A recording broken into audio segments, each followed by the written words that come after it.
সব সময় বলি, সব জায়গায় বলি, এই যে মুরব্বীরা যারা আছেন, মঞ্চে অনেক মুরব্বীরা আছেন, দাড়ি পাকা মুরব্বীরা, জিজ্ঞেস করে দেখেন ওনাদের সাথে ওনাদের স্বামী স্ত্রীর পারস্পরিক বোঝাপড়াটা আমাদের তরুণদের মতো নাকি তার চাইতে অনেক স্ট্রং, অনেক হ্যাভি না?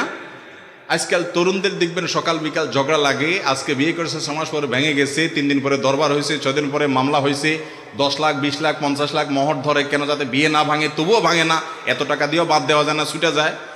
অথচ এত ভালোবাসাবাসি মুরব্বীরা তো এগুলো বুঝতেও না। এখন আপনি SMS-এ ভালোবাসেন, মোবাইলে ভালোবাসেন, এমনি ভালোবাসেন, সিটিতে ভালোবাসেন, ফেসবুকে, মেইলে, কত রাস্তা ভালোবাসার আপনার। এত ভালোবাসার মধ্যে এত অশান্তি কেন? আর মুরব্বীরা ভালোবাসাবাসি তো পরের কথা, চাচি বেচারা 10-15টা পোলাপান পালতে পালতে শেষ, গরু ছাগলের খাবার জোগাড় করতে করতে শেষ, কাজের লোকদের খাবার জোগাড় করতে করতে শেষ। চাচার সাথে দিনে রাতে 24 ঘন্টায় একান্তে বেচারি 10 মিনিট একটু আলাপও করার সুযোগ পায় নাই। চাচা বেচারা কাজ করতে করতে অস্থির, কোনো সময় পায় নাই মহব্বত নিবেদন করার জন্য। কিন্তু তাদের যে ভালোবাসা আছে, আজকে যুবকরা যত বদমাইশির যত রাস্তা আছে, হারামের যত রাস্তা আছে, অবৈধ যত রাস্তা আছে, সবগুলা খুলে উজাড় করে দিয়ে ভালোবেসেও প্রকৃত ভালোবাসা পায়।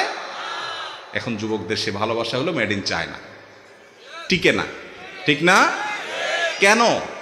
এই কেনর প্রধান কারণ হলো, যেই বিয়েতে আল্লাহর অবাধ্যতা করা হয়, শান্তি দেওয়ার মালিক কে রে ভাই?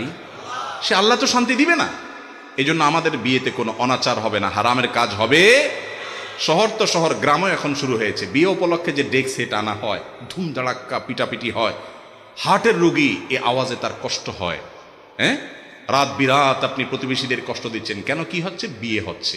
ভাই আপনি বিয়ে করছেন, গান শুনে জাহান্নামে যাবেন, আপনারটা আপনি শুনেন, কিন্তু আপনার গানের বিকট আওয়াজে আশেপাশে মানুষের ঘুম হারাম হয়ে যাবে, এটা কোনো সভ্যতা হতে পারে না। অথচ মুসলমানের বিয়ের মধ্যে করছি আমরা। আপনাকে বদদোয়া দিচ্ছে, যে গান শুনে হারাম মনে করছে সে বদদোয়া দিচ্ছে, যারে আওয়াজে কষ্ট হচ্ছে সে বদদোয়া দিচ্ছে, একজনে মোবাইলে কথা বলতে পারছে না বিকট আওয়াজের কারণে। এই বর্বরতা, এই অসভ্যতা যদি কারোর বিয়েতে থাকে, সেই বিয়ে থেকে বরকত কোত্থেকে আসবে? এই জন্য যুবকরা বিয়েকে সকল হারাম মুক্ত করে, অনাচার মুক্ত করে সুন্নাহ সম্মত বিয়ে করবো ইনশাআল্লাহ। সুন্নাহ সম্মত বিয়ের রূপরেখা নিয়ে আমরা একটা আলোচনা দীর্ঘ কোনো একটা মাহফিলে করব। আল্লাহ তাআলা আমাদেরকে তৌফিক দান করুন। অনেক কথা বলে ফেলেছি, গায়ে হলুদ